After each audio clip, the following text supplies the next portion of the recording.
Salut à toi, c'est Kazan, j'espère que tu vas bien. Ça y est, on attaque le week-end, ça fait plaisir. Beaucoup de news en ce moment. Je t'invite à regarder ma vidéo précédente où on a parlé de cette ETB.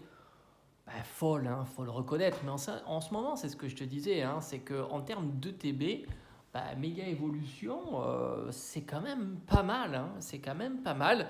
Méga évolution 1 de base. En plus, on en a eu deux qui sont très cool. Hein, Lucario Gardevoir. Les cartes promo sont nickel aussi. Hein, franchement, à la Casa, machin.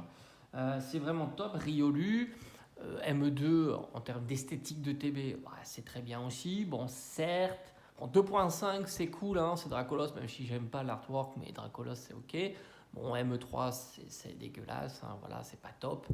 Évidemment, hein, le Mega Zygarde est un flop. C'est certain. Imagine-toi s'ils avaient mis une. Alors évidemment, c'était pas dans le thématique, mais ils auraient mis un Miaous sur le TB, ça aurait été fou. Du coup, après, on a eu ME4 en Finobi, bon, ça marche, hein, forcément. ME5 Darkrai, ça marche, hein, évidemment. 30 ans, bon, c'est 30 ans, hein, ça marche, évidemment. Et puis ME6, exceptionnel, c'est encore un level au-dessus. L'illustration de Mega Rayquaza est exceptionnelle. Franchement, waouh, waouh, waouh. Et puis bon, la carte promo, alors certes, elle n'est pas dans le thème, hein. Certains avaient pensé à Caninos, d'autres à Altaria.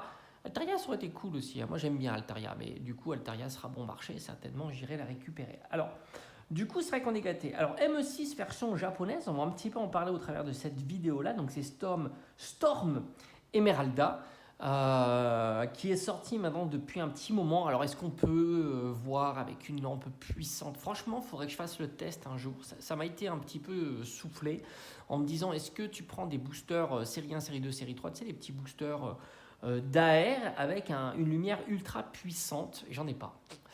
J'ai pas de lumière ultra puissante, mais c'est vrai que ça vaudrait le coup d'essayer, de voir si tu peux passer au travers et voir des informations. Et du coup, ouais, ça vaudrait le coup d'acheter. Je sais pas si chez Action ils font pas ce genre. Tu sais, il y a des lampes de poche mais ultra puissantes.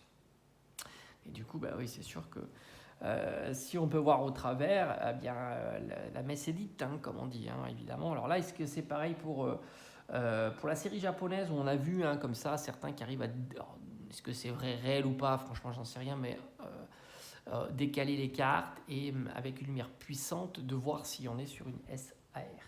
Le point de vue de la display, alors je crois que c'est une display de 30 boosters. J'avais l'info il n'y a pas si longtemps que ça, et puis de mémoire, il me semblait que c'était 30. Hein. En temps, on est sur une série classique. Hein. La display de 30 boosters, c'est entre 120 et 130 euros. Donc voilà, donc rappelle-toi que 151, alors c'est pas du tout les mêmes displays, hein, c'est vrai. Mais je me souviens que c'était des reprints de décembre, et même je t'avais fait une vidéo, dis-toi, j'avais dit dans la vidéo, si tu veux du 151 au prix le plus bas jamais vu en version japonaise, c'est maintenant, ça valait genre 60 ou 70 euros. Il y en avait partout, hein, partout, il y avait eu ce reprint massif qui avait fait crouler le prix de la display. Évidemment, c'est plus le cas maintenant et évidemment, ça a monté, tu vois, mais c'est toujours comme ça avec Pokémon. C'est ça qui est fabuleux. C'est pour ça que souvent, il y en a qui disent oui, c'est trop tard, il n'y aura plus d'augmentation de prix parce que le marché est plus pareil. Il y aura toujours une augmentation de prix. Évidemment, il faut être beaucoup plus prudent maintenant, mais il y aura toujours, comme on dit certains, des opportunités. Évidemment. Franchement, 151, c'est quasiment hier. Et surtout le reprint. Et je t'avais dit, hein, si tu veux du 151 pas cher, c'était le moment. Hein, c'était exceptionnel. Et tu verras qu'il y aura encore des opportunités, que ce soit sur les cartes. Il y aura encore des cartes promotionnelles pas chères, des cartes pas chères, anormalement pas chères. Et tu vas voir avec 30 ans, hein, 30 ans, ça sera pour moi. Je pense qu'il y aura des choses à faire sur 30 ans. Je t'ai un petit peu parlé, hein, d'ailleurs, de tout ça. Donc pour revenir là, donc la display entre 120 et 130 euros, c'est cher évidemment, hein, pour une display japonaise. Alors je connais pas les prix retail, c'est pas mon marché, mais il me semble qu'il y en a qui m'avaient parlé des moins de 40 balles, hein, sur ce type de booster, tout simplement. Alors après, ceux qui sont au courant de prix retail des displays au Japon, n'hésitent pas à mettre dans l'espace des commentaires. Mais en règle générale, quand tu as une display, je crois, à 50 ou 60 balles, c'est plutôt un bon prix. Donc forcément, là, c'est plutôt très très très cher. Point de vue des cartes, alors je crois qu'il y a un quota sur les displays aussi en termes de AR et une secrète. Mais dans les secrètes, je crois qu'ils balayent très très large, puisque c'est ce que j'avais dit une fois pour EB7, c'était évidemment pas top le quota sur les displays japonaises, puisque le quota, ils prennent les full art. Donc forcément, si tu as une full art d'assuré dans une display, ça vaut que dalle. Hein. Alors évidemment, c'est full art plus, mais ça reste full art. Et je crois que c'est ça aussi. Alors je ne sais pas combien il y a d'AR, il doit y en avoir beaucoup hein, sur 30 boosters, mais je ne sais pas, n'hésite pas aussi à mettre l'information. Point de vue des cartes, qu'est-ce qu'on en observe? MUR, alors MUR ça fluctue beaucoup, hein. J'ai vu des annonces à genre 600, 700 euros et après à 800 balles. Les MUR c'est assez surprenant, mais elles ont une certaine popularité au Japon. Je suis assez surpris hein, parce que c'est vrai que chez nous, ce ne sont pas des cartes de premier plan. D'ailleurs, je t'avais fait une vidéo sur Darkrai et de voir que la MUR s'enfonce. Et de la même manière, la Zygarde, la MUR, s'enfonce aussi. Et je t'avais dit, ça me rassure un peu sur ma vision des choses sur ces cartes-là. Alors, je m'étais planté sur les BWR, c'est vrai. Pour l'instant, elles sont robustes, elles tiennent le coup à, je crois que c'est 400 balles ou quelque chose comme ça. Mais attention, hein, la série a 1 an, donc c'est pas non plus... voilà, la timeline est encore possible, mais j'ai l'impression que sur les BWR, on ne sent pas le côté baissier que l'on sent maintenant très fort sur les MUR chez nous. Pas en Japon, mais chez nous. La SAR, quant à elle, est entre 450 et 500 euros, ce qui est une SAR très chère. Hein. Regarde les prix de M2.5 version japonaise. C'est pas du tout les mêmes tarifs. La MUR est très chère, très convoitée et magnifique. Évidemment, c'est une très belle carte, même si je préfère la lisibilité. Elle est plus lisible, on va dire, elle est plus classique du Mega Dracofeu. Et quitte à aller sur quelque chose de moins lisible, je préfère une patte artistique bien définie plutôt que celle-ci, comme le Giratina je crois que c'est Origine Perdue. Voilà, je trouve que vraiment le Giratina d'Origine Perdue ou le Magic Carpa Air de EV2, c'est vraiment de la bombe, quoi. Reiku est à 60 balles, bon, c'est plutôt très bien. Hein. Reiku est très beau, mais c'est pas toujours. Reiku, moi je collectionne les cartes Reiku, j'en ai plein, enfin j'en ai quelques-unes. C'est pas un Pokémon que l'on voit souvent, mais en même temps, c'est pas un Pokémon qui suscite beaucoup d'intérêt tout de suite. C'est un petit peu un retardement. C'est un très bon Pokémon, hein, comme Ronflex, comme d'autres, comme Absol d'ailleurs. Mais en règle générale, c'est un petit peu en décalage. Et Reiku, on risque, tu vois, d'avoir peut-être une carte pas si chère que ça, mais elle est très belle, il n'y a pas de souci, et prendre plus tard. Point de vue de la FA, alors une très belle FA de Reiku, hein, tu vois, mais c'est 5 balles. Fabuleuse carte, si vous pouvez la trouver en version japonaise, j'achète tous les jours. Très très belle. Et on a la FA de Rayquaza qui tape les 35 euros pour cette FA. Voilà, donc après, je ne sais pas trop comment elle va se situer par rapport à notre marché français. Il y a fort à parier qu'elle soit plus chère qu'une Dracofeu.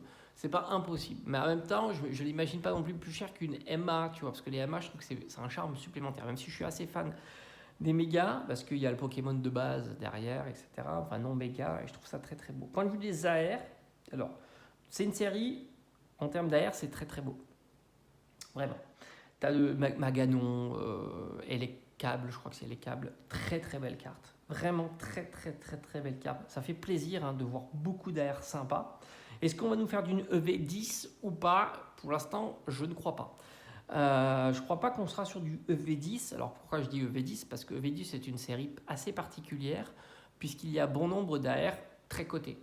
Voilà, Miaous, Typhlosion, tu rajoutes Ondine, Psychoquack, Low Class, Ondine, en fait déjà 4, et il y en a d'autres. Là, il y en aura 2. Enfin non, il y en aura une, pardon, pour nous, puisque quid de Kyogre dans la série, il y en aura au moins une chez nous. Point de vue en version japonaise, alors, et après il y a le Kikléon avec l'illustrateur. Moi, je ne suis pas fan de cette carte. Elle vaut 17 balles, c'est la plus chère, hein, je pense, de la version japonaise AR, mais au même niveau, on va dire, que Kyogre et Groudon. Et n'oublions pas que Kyogre sera intégré dans le TB chez nous. Donc c'est quand même différent. Et après, moi je trouve Altaria très très cool, mais c'est une carte qui vaut 4 balles en version japonaise. Et Caninos, très sympa, mais qui vaut 8 euros. Voilà. Donc c'est une belle série. Franchement, en termes d'AR, en termes d'SAR, c'est un peu pauvre. Certes, on a Riku et Rayquaza, mais après le reste, c'est merdique. Même la dresseuse, alors le dresseur, il est cramé. Et la dresseuse, on aurait aimé un Rayquaza au fond, ça aurait changé complètement les choses. Avec de l'orage, quelque chose comme ça aurait été incroyable. Et puis, alors, Golémastoc et je crois qu'il y a le poulpe. Non, il y a Sarmuraille. Je ne sais plus si c'est le poulpe ou Sarmuraille. Bon, bref, c'est pas génial. La réalisation, c'est pas tant les Pokémon, parce qu'en ce moment, on me dit oui, mais c'est les Pokémon et il faut d'infos pour tout. Non. Moi, Golémastoc, en termes d'alternative, c'est EB7. Alors là, c'est méga Golémastoc, ok, mais Golémastoc de B7, mais c'est une tuerie, cette carte. C'est une tuerie. Voilà, pour moi, il n'y a pas photo. La carte, elle est fabuleuse. Donc, c'est pas une question de Pokémon, c'est une question de scéno, de réalisation, et ainsi de suite. Pour les AR, ça marche très bien, c'est très beau. En plus, il y a Zuril, enfin, il y en a vraiment d'autres qui sont de très, très, très belles AR. Donc, pour moi, c'est une belle série, évidemment. C'est une série qu'on aime avoir, hein, ça c'est certain, qui va prolonger, évidemment, la demande sur Pokémon. Comme je disais, pour moi, Pokémon, ça va être les 30 ans. Les 30 ans, ça va être des opportunités. Évidemment, sur le scellé dans le premier temps, hein, si tu arrives à aller en boutique et trouver du scellé, c'est cool. Mais de la même manière que les partenaires, hein, série 1, série 2, série 3, j'en ai encore revu là, les partenaires, c'est la folie. Hein, c'est la folie. Tout le monde passe à côté parce que justement, on est plus capté, puis les budgets, puis les vacances sur les 30 ans. Mais 30 ans, ce sera opportunité. Et puis le prix des cartes. Parce que si on a du 30 ans pas cher en termes de cartes, c'est exceptionnel. Parce que ça ne durera pas. Voilà. Parce que le prix du booster va faire x3, donc c'est comme si tu divisais la probabilité par 3. 3 fois plus compliqué.